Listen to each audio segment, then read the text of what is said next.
The old-timers called it the Valley of Heart's Delight, a place where thousands of family farmers fed the world with their cherries, pears, and apricots. Today it's called Silicon Valley. The farms are paved over. Now the region feeds the world's circuits and chips. For the past 20 years, Silicon Valley's been exporting something else, too. The hard-earned lessons of high technology's impact on our health and environment.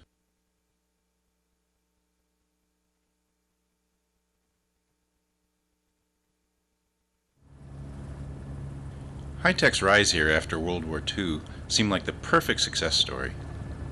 A story about brilliant engineers, innovative companies, and American ingenuity. Best of all, it seemed to be an industry without pollution, where cleanroom workers wore white bunny suits in factories without smokestacks. Then, in the late 1970s, the myth of the clean industry began to dissolve. I've been suffering this exposure for quite a while. I've lost everything because of this injury.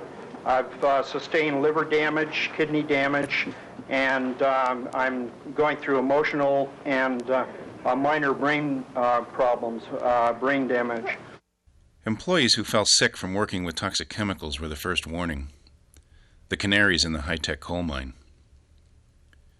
Then we found the circle of poison spread wider. Fairchild has admitted that thousands of gallons of trichloroethane have leaked into the Los Paseos water supply. Officials are investigating. In most cases, the chemicals have leaked from underground waste storage tanks and contaminated underground water supplies. We had had several problems occurring in the neighborhood. There had been several children who had been born with defects, and there had been some miscarriages. And I remember when she was born, my mom said, "Thank goodness she's healthy." And 2 months later, we found out she was just about ready to die from a severe congenital heart defect. High-tech uses nearly 1,000 toxic chemicals. When we found they'd contaminated our drinking water, it was time to act. In 1982, concerned residents formed the Silicon Valley Toxics Coalition.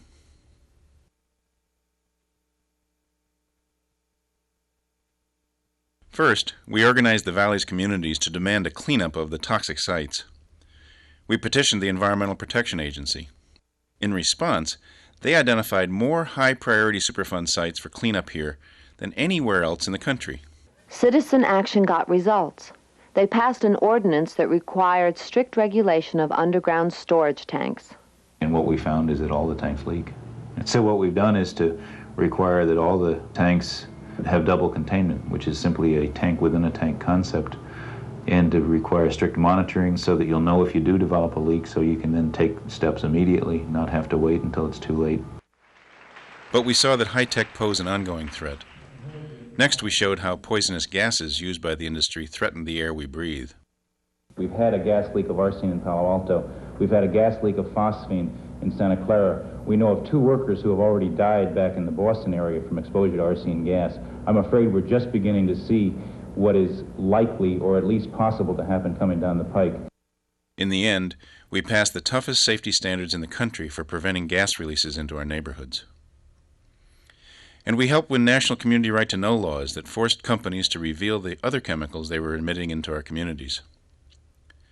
Sunshine proved to be a powerful disinfectant. Chemical releases have dropped dramatically in the valley since then. The Silicon Revolution heralded a new era, a clean industry of spotless, well-ordered factories.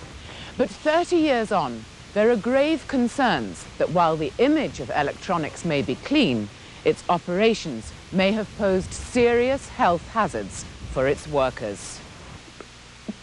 I've miscarried several times, a total of 5 to date. I lost the last one last year.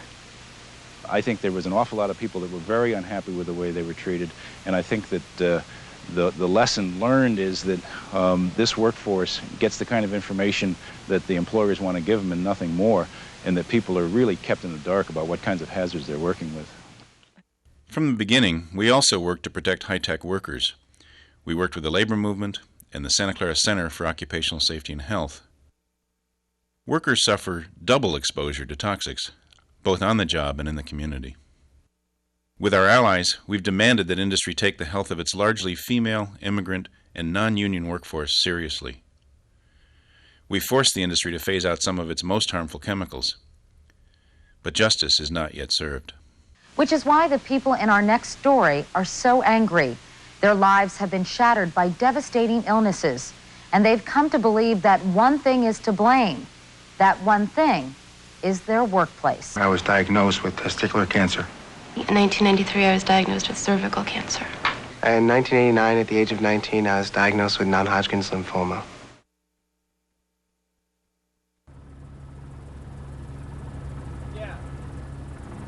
In the late 1980s, we began to work on the national stage to address new problems posed by the spread of high tech.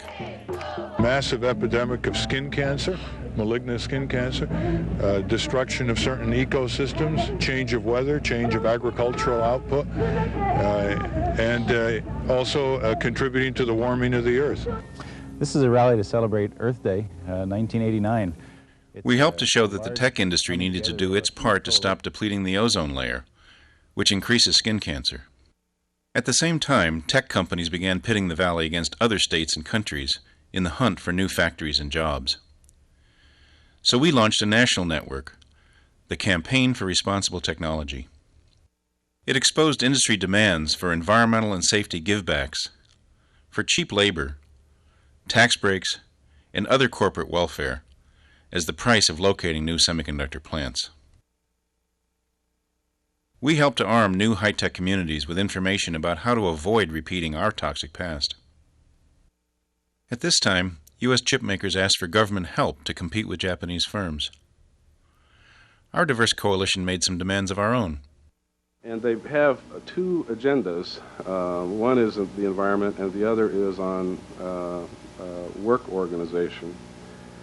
And because they bring this dual agenda to the table, it makes them more complicated to deal with than if they were simply interested in the environment. We won a major victory, getting Congress to direct $10 million per year for cleaner production technology.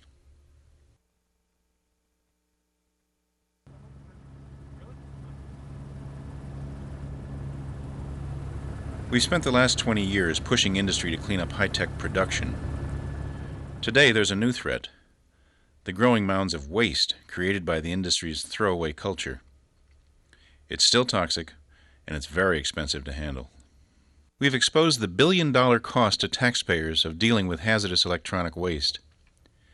And we're driving companies to take back their electronics when consumers are done with them. When companies are financially responsible for disposing of their own toxics, they'll design products that use fewer poisons and are easier to recycle safely. This mountain of monitors accumulated here in the yard just over the last 2 months, and people here at HMR believe the volume will double or even triple over the next 2 years. Workers and communities at each stage of the product's life cycle will be healthier when companies make it clean, take it back, and recycle it responsibly.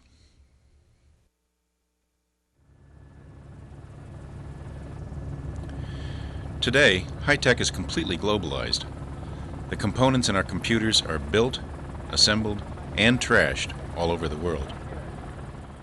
Even though we've helped make production cleaner in Silicon Valley these past 20 years, we can't sweep the industry's problems under someone else's rug.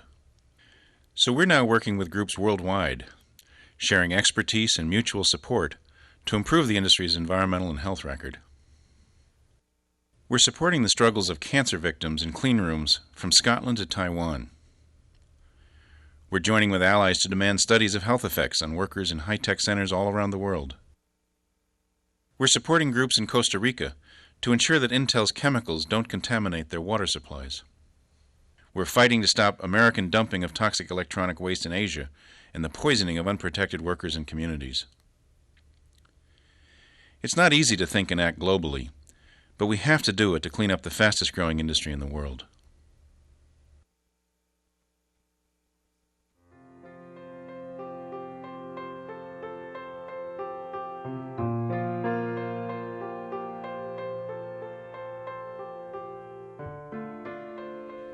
We're not going to forget our roots. It's even more important in an age of globalization. Because the high-tech revolution is still being shaped here in Silicon Valley. And because we can't protect the global environment if we don't know our own place in the world and defend it. So we still protect community and worker health here in the Valley by organizing people who've come here from all over the earth. I'm happy to say that because of WeLive, I have learned to speak up for my rights. To us, Silicon Valley's more than a headquarters. It's our home. And we're still protecting Silicon Valley's watersheds. We're teaching young people how to monitor our river's health and guard against new contaminants. Because our water and our children are our lifeblood. Together, we're working toward the day when the next generation of chips doesn't threaten the next generation of children. Not in our valley, or in any other.